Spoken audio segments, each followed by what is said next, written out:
My name is Ethan and I'm a photographer. I took a trip last year with my wife to the Colorado mountains for an art project. My wife is also an avid skier, so she talked me into adding skiing into the trip. We had the option to book a room at a ski resort or rent out a private log cabin. The second one seemed more romantic, so I picked that one.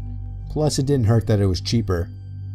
The cabin was nothing luxurious or anything. It was a single floor, 4-room little thing. A 2-person bedroom, a small living room, a kitchen, and a bathroom. It may have been small, but the actual idea of being secluded in a warm log cabin during a blizzard was amazing. However, the storm was interfering with the cable signal, so we didn't have much to do this one particular evening. It was just starting to get dark out at this point, but there was still a decent amount of light outside, so I thought it would be perfect for getting a few shots and videos in the blizzard for backgrounds and wallpapers. I told my wife I'd be back within 10 minutes and slipped on my boots and coat. The moment I stepped outside and shut the door, I noticed footsteps leading up to the door in the snow that had blown under the wooden awning. I could see the prints doubled, as whoever left them there turned and went the opposite direction. I was freaked the fuck out, but I wasn't about to go inside and scare my wife. I decided to give in to my curiosity and followed the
Working the night shift always sucked.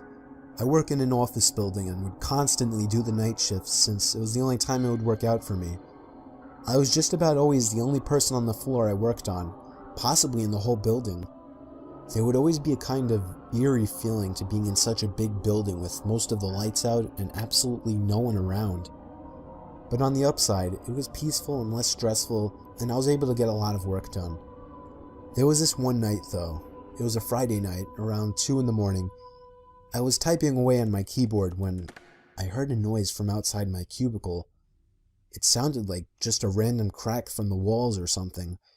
It's unusual in this building, but I didn't get too concerned about it. I resumed typing away and was once again interrupted by a sound. This time, the sound of a computer starting up. It caught me off guard. I was sure nobody else was working the night shift. I stood up on my chair to get a view over the cubicle walls. The glare of a computer screen in the dark was visible in a cubicle on the opposite side of the room. Then I did something stupid, something I regret. I asked if there was anybody there in a yell, hoping to get an answer from a fellow employee. But instead, I saw the glaring light of the computer monitor across the room turn off, and there was once again nothing but darkness on that side of the room. I started getting nervous. I turned off the lamp and computer screen so that I wouldn't give away my position to whoever that was. I crouched down and tiptoed out across to a nearby cubicle. There was just utter silence. I sat waiting for something to happen for God knows how long, but I eventually decided the coast was clear. I tiptoed down past all the cubicles until I reached the opening near the exit door to the stairs and elevators, and that's when I realized that my fearful suspicion was true. There was a man crouched down behind a plant in the corner of the room, dressed in all black. I felt my heart sink as I noticed him, but it didn't seem like he knew that I noticed him. I turned back to the stairway door. There was no way I was going to wait for the elevator and take a chance. I casually opened the door and closed it behind me, proceeding to walk down the stairs. After making it down about 2 flights of stairs, I heard the door above me push open aggressively, followed by manic, echoing footsteps coming fast down the stairs. I raced down the stairs, running as fast as I could, all while the footsteps above me were getting louder. I finally made it to the first floor, raced through the lobby, and out the front door. Whoever was in there didn't follow me. I immediately called the cops, along with one of my bosses. My boss said no one was scheduled to work except for me. The cops scanned the place from top to bottom. There was no one in there. I couldn't help them out with any description other than he was wearing all black.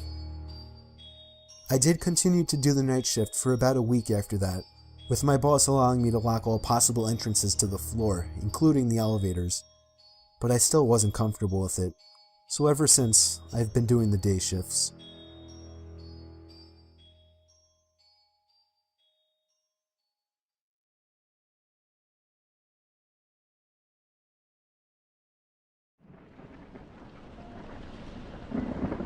In the year 2009, I was spending a weekend with my uncle on his ranch when my parents were renovating the new house we had just bought. It was my second night there, a Saturday, and it happened to be during one of the biggest thunderstorms of the year. I'd say there were at least 3 crashes of thunder and lightning per minute. And we were in the heart of the storm because the thunder would crash not even a second after the lightning would. I always enjoyed listening to storms while laying in bed, so I stayed up a little later watching TV, just enjoying the ambiance. After the movie I was watching finally ended, I turned off the TV and tried to fall asleep.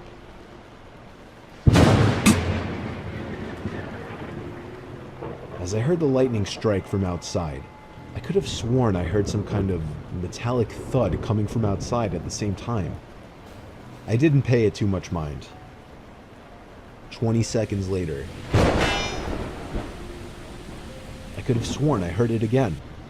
A very distinct metallic thud coming from outside to match the timing of the lightning.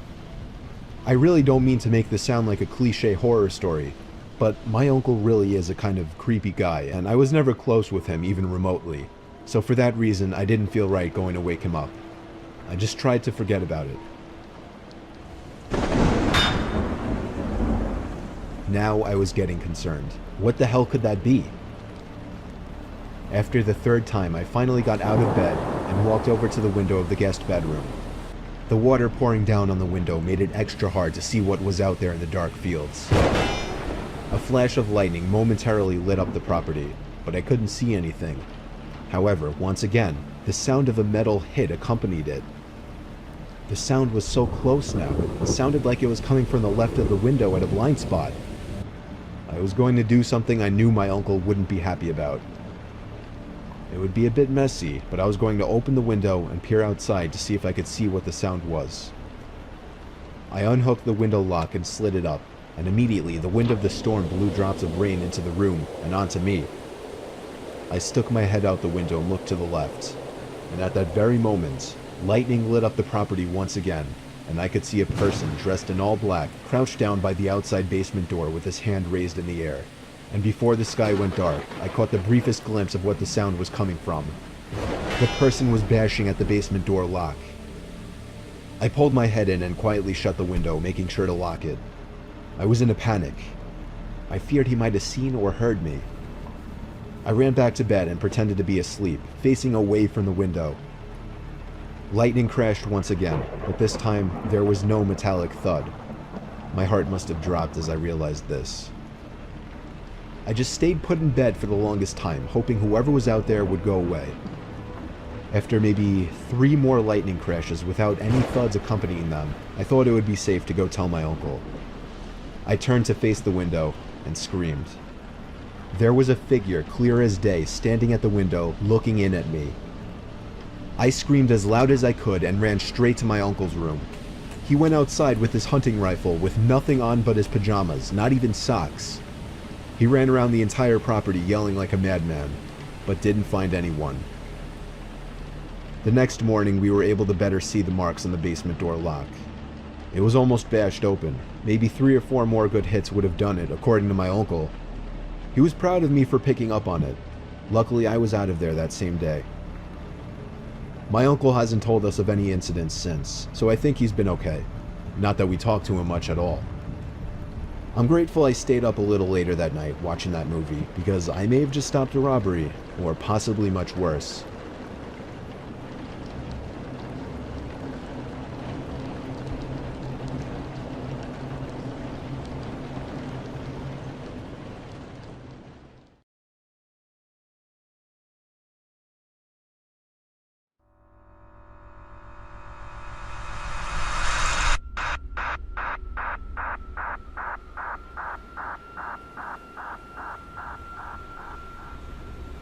There was once an isolated island off the coast of Scotland where 3 lighthouse keepers lived and were responsible for keeping the building intact.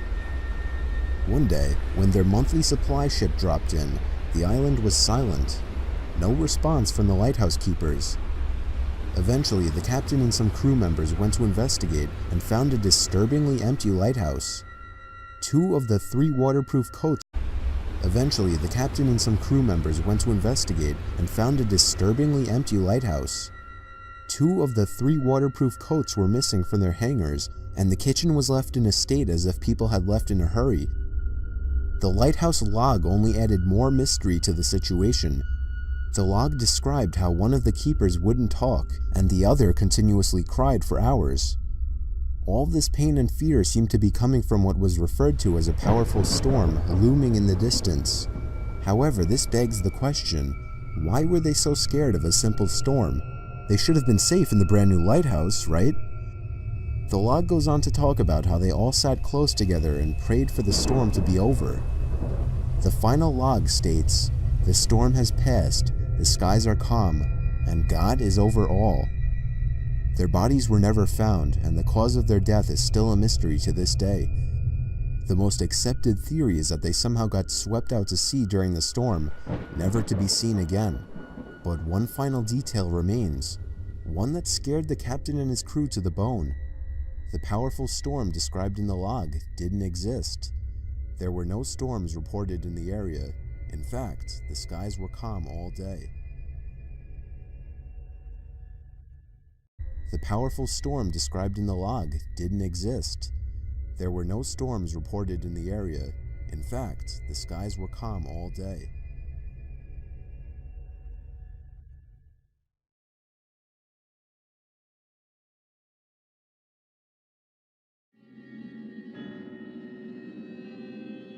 It was 2 years ago. I was called in to do the night shift, 10 p.m. to 4 a.m. at 7-Eleven, since somebody called out. The store was located on a busy road in a rather quiet and rural area. During the night shift, you could expect anywhere from 10 to 20 people come in to buy a beer or something else. This one particular night, there was this one guy, mid-20s, that came in. He started making weird noises, like loud yelling noises. I assumed he had some kind of mental disability. In fact, my brother has a mental disability, so I immediately felt sympathy for the guy. He walked up to the counter without any items, with his head facing me, but his eyes were looking up at the ceiling. I felt uncomfortable. I honestly didn't know how to deal with it. I tried speaking with him, but he only responded in loud noises. I kept checking if he was with someone outside, but he was alone. There weren't any cars in the parking lot, so I assumed he walked. He stood there for so long, looking up at the ceiling and making noises, that I tried to get him out by handing him a bag of chips and telling him he can go. I tried finding some kind of number to call for someone to help him. Then, out of nowhere, he finally turned around and walked out of the store. I felt so horrible for the man, but at the same time, I felt a bit creeped out. About an hour later, the phone on the counter rang. I picked up to hear the familiar yelling sounds of the man from earlier. It caught me off guard. I didn't know what to think, other than this has to be some kind of prank. I hung up on them and was now becoming paranoid of my surroundings, constantly checking the outside through the windows. Come 4 o'clock, the person working after me came in, finally allowing for me to go home. It wasn't my problem anymore. I got home and threw all my stuff on the table, ready to get to sleep. But my phone rang within a minute after entering the door. I felt a chill run down my spine. Why would someone